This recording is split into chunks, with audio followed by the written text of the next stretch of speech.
Are you searching for purpose of life?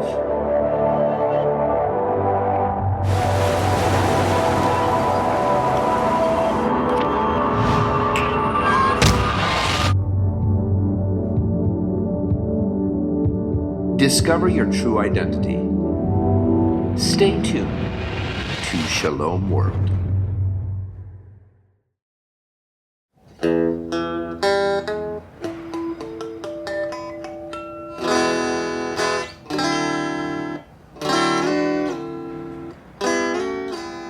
Hi, and welcome to Beats on Shalom World. My name's Kevin Kapczynski. I'm a Catholic musician based in Texas in the United States. We're so happy you're here. This is a show that's all about spotlighting Catholic musicians and artists and seeing what the Spirit's doing in their lives and in the world. And today, we have joining us the one and only Teresa Peterson.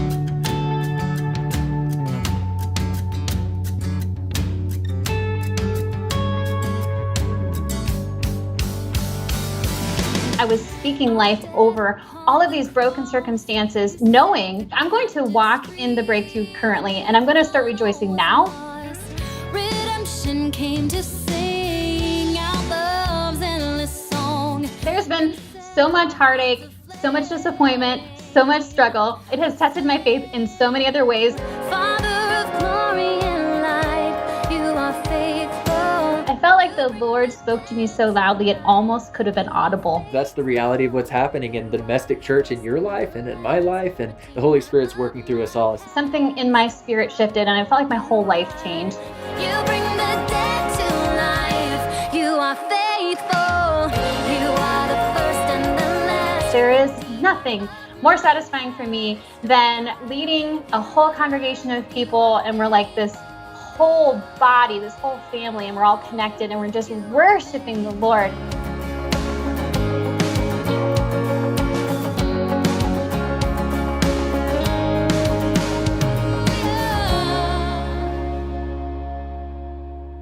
Teresa Peterson. How are you doing, Teresa? Hey, Kevin, I am doing great. So happy to be here. Well, so happy to have you. Oh my gosh, it's so cool. I kind of wonder though, like as you grew up, right? I guess music has been a part of your life for a long time. What got you started in music, and at what point did like Catholicism and music kind of get married? Yeah, so my family is very musical. And so my dad was a worship leader, not that they called it that, but he led worship for all the prayer meetings. He was part of the charismatic renewal in the 70s. And by the time that my sister and I showed up, they weren't really leading much of those meetings at that time, but he was still leading worship in the house. And I felt just a marked shift. Like we would listen to secular music and in the house as well, but there was something so different with worshiping God in just such an intimate way in the living room, truly just being able to sing God's praises. Because no matter if we are leading worship for hundreds of people or thousands of people, it is truly just the glory and honor due to God, the audience of one, right? And so anyway, so that in my spirit left a mark for I couldn't even probably articulate what it was, but I knew that was really special. And so as I was pursuing music and doing music lessons and all these other things and being in plays and all the normal young kids stuff, it really wasn't until I started noticing, I was like, oh, I have a voice and people are noticing, like in choir I was getting solos, etc. And I didn't really feel like I ever did anything that was remarkable or would ever cause anybody to be like, oh, that was really amazing. And I meet the Lord. I give him my heart when I'm 14. You know, he speaks this word of life over me at 16, but he wasn't particularly specific in how it was supposed to come about. So at the time, I really loved country music. Still do. Christian music as well is what we grew up on. And so I was pursuing like secular music. And at the time too, even like Christian artists or worship artists wasn't really a thing too much in like the late 90s, early 2000s. And so I just kind of figured at the time I would maybe just sing songs that were truthful. And I could be an artist that was Christian. But it really wasn't until I started consistently leading worship that I felt just this huge shift where I was like, oh my gosh, this is why I was created.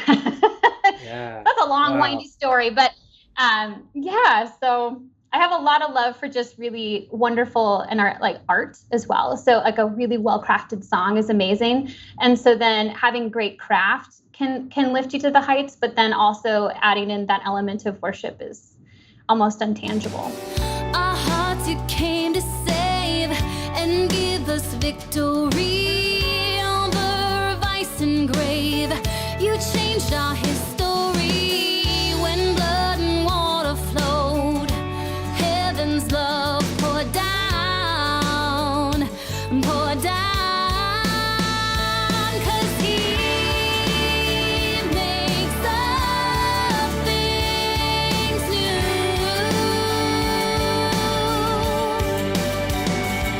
He makes all things new.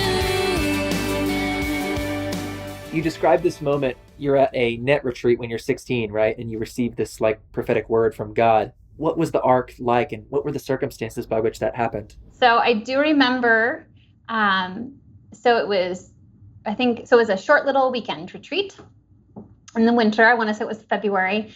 And we had just done confession. And so there was just this quiet like worship and adoration. And it's kind of a charismatic youth ministry as well. So they're open to the Spirit. And so hopefully, so there was a lot of people just like resting in the Spirit. They were really immersed. It was really reverent. And so really at this moment, everyone seems to be having this really deep prayer. And I was, but I was not resting in the Spirit. I was singing and I was just there, but I was a little sad because it seemed like an experience that I was like, I want that to happen to me too. And yeah, so you didn't want to feel left out or something. Yeah, I did, but I didn't want it to be like inauthentic. So I was like, anyway, so I'm in the moment and I'm in there and just adoring the Lord and I'm singing and it's just me like the worship leader and straight up everybody's like, they're just down. and so I was just like, it's fine. I'm fine. I love you, Jesus. Right. And I'm just like worshiping. And then it was, and so it was just in that moment that was my moment too. So, and I've rested in the Spirit later. I felt like the Lord spoke to me so loudly, it almost could have been audible. It was, I don't know if it was, but it felt like it was. And he just spoke to my heart and it was so profound. And he was just saying, Teresa, I want you to sing for me and I want you to sing for them. And from that moment on, I just decided to carry and foster that word from the Lord, and really just try to carry it with the great responsibility and reverence that I think that it's due. So I really pursued music as a career, but also as a vocation, which bringing beauty, goodness, truth, the angels that are closest to God in heaven, in his throne room, are singing and proclaiming the holy is the Lord. And so I think it's easy to kind of maybe look down on musicians or something. It's not the most maybe lucrative. Well, it's lucrative for some people, but lucrative or successful. But to me, it's really a mission and a call from the Lord to really proclaim his goodness through song and worship. So that's such an amazing story. And I love hearing stories of like what the Holy Spirit's doing in people's lives and like where God is moving the church, right? Because that's the reality of what's happening in the domestic church in your life and in my life, and the Holy Spirit's working through us all. It's so cool to see. Like, just did you have like support from your parents and stuff like that as well, like backing you up or what? It did. If you can imagine, they were like, do it. You have to go for your dreams. And which was wonderful. I don't know if I could have done that had they frowned upon it. So no, they were very encouraging. They knew the gift and kind of the call that I had in my life. And I was pursuing at that time secular music. And so again, because that's what I thought I was supposed to do. But I think what's wonderful too, and this is where I think it's really important to have the most amazing art we possibly can within the Catholic Church, because we used to be the herald of art and in the Renaissance as well. And so like somehow we like pass the torch onto the secular market, and I'm not sure where, but we need to pick that torch back up. And so I'm so thankful that initially my time doing a lot of the secular music really helped give me the skill set of what it takes to like write a song and craft music to the extent and to the heights of where it needs to be from like an excellent standpoint. And so bringing that, and then when the Lord kind of brought me out of that and then into more of this worship field in the Christian market too, I was like, oh, well, I feel like wildly prepared for this, you know. The only thing that really changed was that instead of maybe writing breakup songs or songs about love or relationships, but it was really then it joined my prayer to the craft. And that was when I felt like sparks were flying in my soul. It's like, this is why I was made.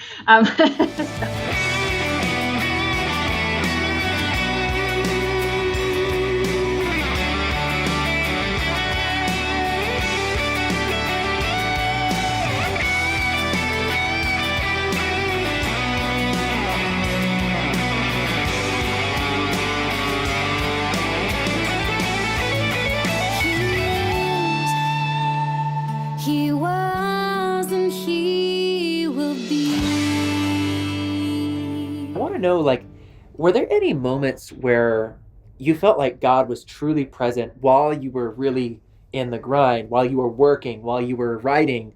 And what moments kind of stuck out, or rather have stuck out throughout your career that you felt the Spirit working? Share with us that. It's so interesting because it can be so personal if you're a singer, and especially if then you sing the songs that you write. It's really hard to be maybe objective or other things like that. So you're just really, really connected, and you're also you care so much about the outcome. You want to share it, and then you also want people to receive it and to be received. And not that it's about a vainglory, but you're not sharing for yourself. Otherwise, people would just stay in their little holes and write songs and be happy. So there's this, I think, which again echoes the heart of the Lord, who desires to create and to have the echo to be returned. So yeah, there's been so much heartache, so much disappointment, so much struggle. It has tested my faith in so many other ways. Sometimes there's been dark moments where I'm like, did I hear you wrong at 16? What am I even doing? Are you sure this is where I'm supposed to be? And I was like, I thought I was doing a good job. Maybe I'm not. Maybe I need to do something else. Do I need to I don't know, be a bus driver? I just need to change. Anyway, there's been so many times I wanted to either leave the calling, change my path, let it go. Yeah. But it always comes back. And I think the best and most rewarding time for me was in 2014, I think. So I had pursued secular music for about 10 years. And at that time, and it's gonna sound dramatic, but it's my life. So it was dramatic. And so really I felt like the dream had died. So I felt like at that time I had carried this word. I thought I was supposed to be further along than where I was supposed to. And then I just felt like all of music and the whole thing just kind of died. And I was like, okay, well, maybe this is something I did in my 20s. Everybody else is having adult jobs and this is what they're going to do. And so this was a cool thing I did. And then my husband ends up getting accepted to a graduate program at the University of Pennsylvania. So we ended up moving to Philadelphia. And my whole world opens up. I've never moved to Philadelphia. We didn't know anybody, but the Lord had a plan. And he just started bringing in all these other people from Nashville coming through Philadelphia. I don't know. It's a remarkable story. But long story short, all of a sudden, I just feel this invitation from the Lord that's like, I know music broke your heart, but I didn't. Will you come back and will you keep writing? But this time, writing for me, yes.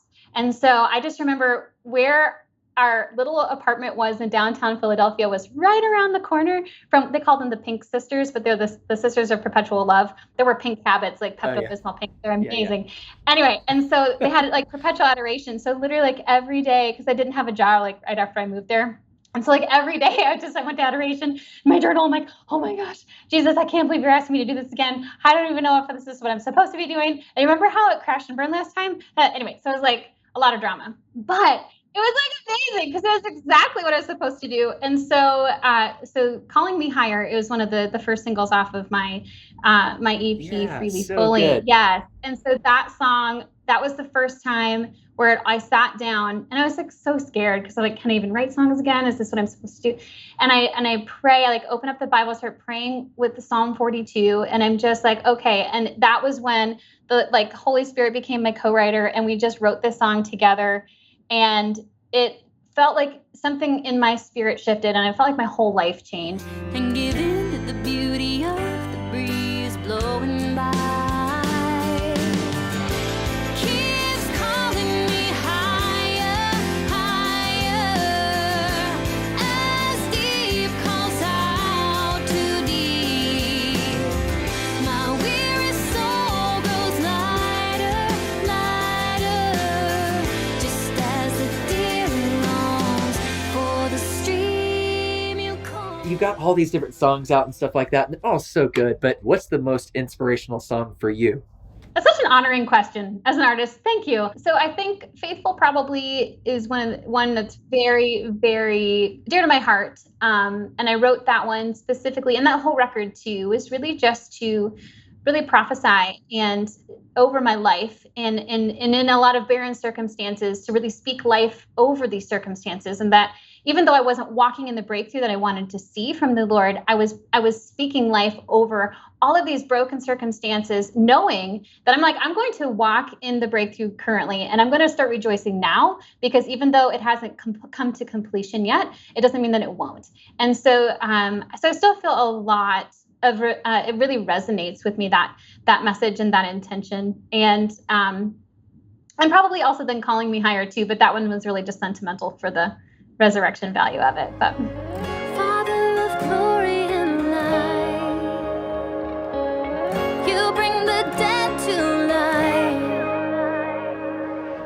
You are the first and the last, redeemer of my past. Oh God, you are faithful.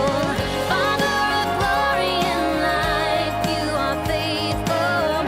You bring the dead to life. You are faithful. I love that, like, you're putting out these songs that like seriously change people's life.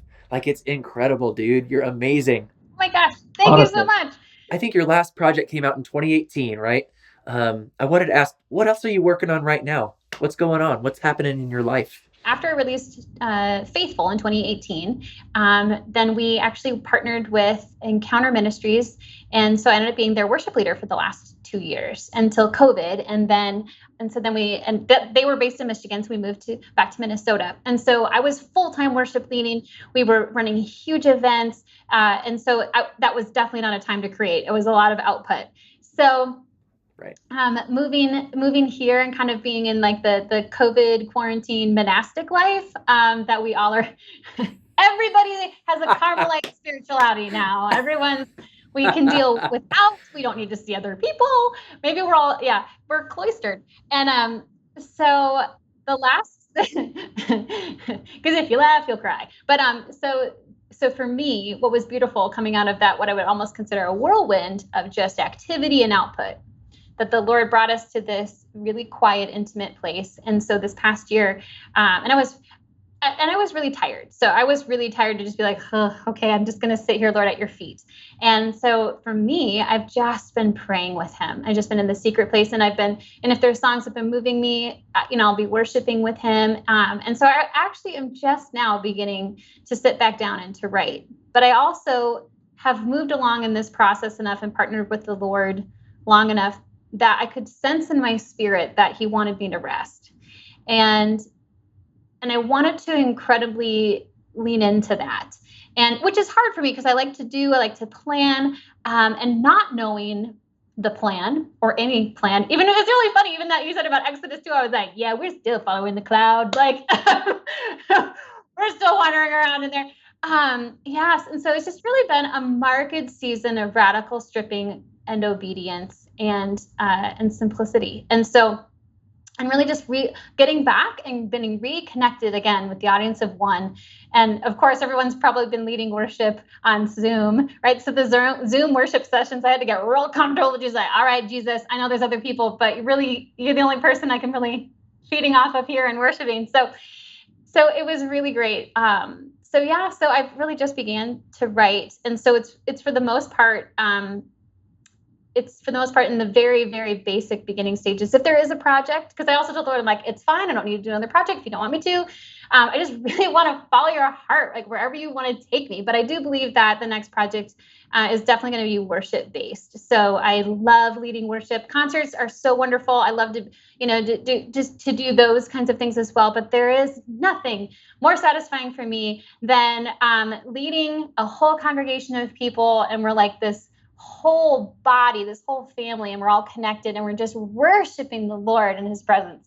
So that's my heart and where I get excited. And so, so I'll be really pressing in and leaning in for that. So if there's a new project, it will definitely be a worship one. I think that the gift of rest that the Lord offered you is something that a lot of musicians maybe need to take sometimes, even when it's difficult or uncomfortable and they're afraid, like I'm not playing. What am I going to do? You're resting in the Lord. That's what you're doing, right? And there's such value to that. Slow my pace to catch my breath and feel just like a wave washes over me again. I sink as a stone, afraid to move, but mercy like a sail brings me back to you. Keeps calling me higher, higher, as deep calls out to deep. My weary soul grows lighter, lighter, just as the deer longs for the stream. What's the best place for people to go and find you or follow you, or do you have anything coming up that you want people to know about? Things like that. What's coming up for you? Yeah, absolutely. Well, you can find me on Facebook and Instagram at Teresa Peterson Music. That's also my website, so teresapetersonmusic.com. So it's Teresa like the mother, so no H.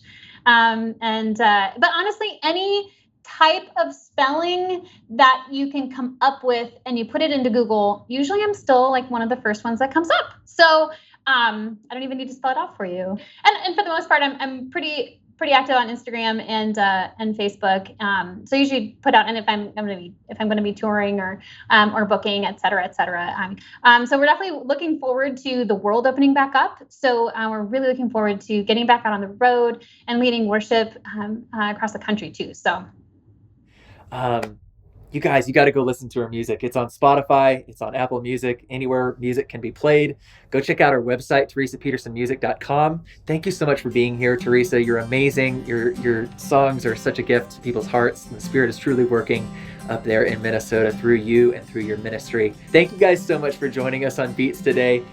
We can't wait to see you next time. Please tune in. And until then, God bless and peace. In the silence surrounding me, in the stillness, I hear you whispering in the wreckage of all my misery. You are faithful. Someone who's used media a lot in evangelization, so I believe in the importance of Catholic radio, Catholic TV, Catholics using the new media. Can I encourage everyone to watch Shalom TV? I think it's a great vehicle of evangelization. And God bless all of you.